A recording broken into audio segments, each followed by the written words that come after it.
It would be unusual for even something as young as 150 years old not to develop and change over the years. Early researchers felt that the iris reflected actual health conditions as they arose, so that the changes in the iris would represent the development of a disease. But photographic evidence, of course, which wasn't available till slightly later on, does cast doubt upon this model.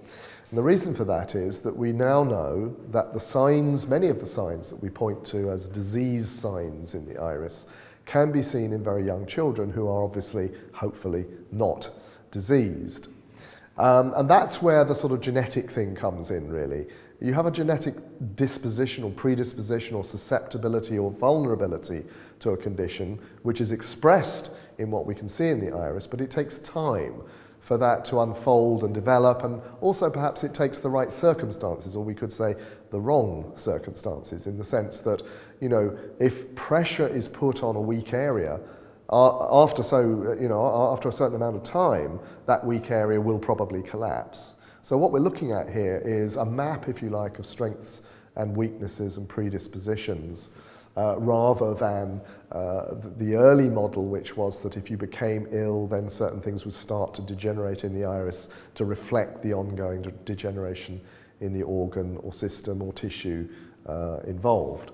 So, as we said before, the greatest influence is the genetic model, which is based on the heritability of traits through family lines genetically. And we all know, for example, if you think about your parents, if you think about your grandparents, that there are certain problems that sort of seem to come down through the ancestry. And we get to find out as we grow older, don't we, that the old trouble that affected your grandfather and then your father starts to niggle in certain places inside your own body. So we know the truth of this inherently. And many times, of course, when we're looking in the iris, we're confirming what we're seeing, not necessarily by reference to the individual we're talking to, the patient who's consulting us, but by asking them, okay, so we can see this possibility. Perhaps you can tell me whether anybody in your family has suffered from this. And there's a few things that come up very, very frequently in iridology, such as diabetes and heart disease, which of course are huge, endemic problems in our population, but which can frequently be traced by reference to certain signs in the eyes and demonstrated to have affected members of the family of the patient that we've been looking at. So we're not saying that the iris doesn't change. There are changes to be seen in the iris. This is a big discussion, and when we have our classroom sessions, this is something that people take a little bit of time to get their heads around. So I'm going to try and explain this really simply.